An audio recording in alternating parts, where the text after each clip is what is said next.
صلي وسلم وبارك عليك يا سيدنا محمد. انا ما خزنتش طماطم والطماطم هتغلى، فانا جبت طماطم هنا عشان ايه؟ خزنها تبقى تحت ايدينا وقت ما القوطه تغلى تبقى ايه؟ تحت ايدينا. اللهم صل وسلم وبارك عليك يا سيدنا محمد. انا قطعها اهي، قطع الورده اللي كانت فيها، وبعدين ايه قطع الحته اللي بتبقى هنا كده، الراس اللي هنا كده قطعاها. هي رفيعه بس زي العسل.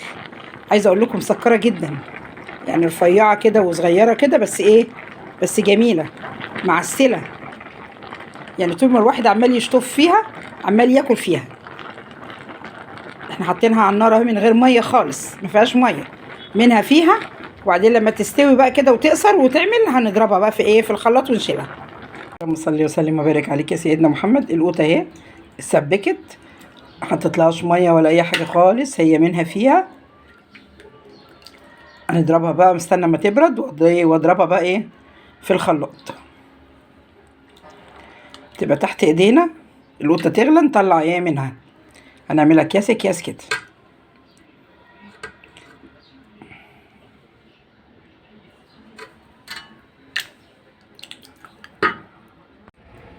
هنفضيها بقى كده على قد ايه؟ طبخه طبخه كده.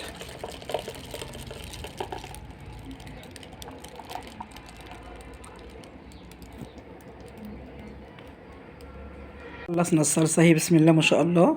عبيناها في الاكياس اهي على قد الطبخه. وطبعا كل واحد بيوايم هو بيطبخ ايه وبيعمل ايه وعلى قد ايه حاجته. ما كفاش كيس، تطلع كيسين حسب بقى الطبخه اللي هي بتطبخها. بسم الله ما شاء الله اهو.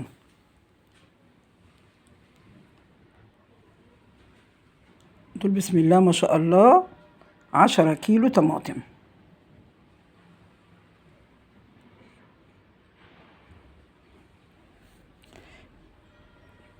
ما تنسوناش باللايك والشير واشتراك في القناة. السلام عليكم ورحمة الله وبركاته.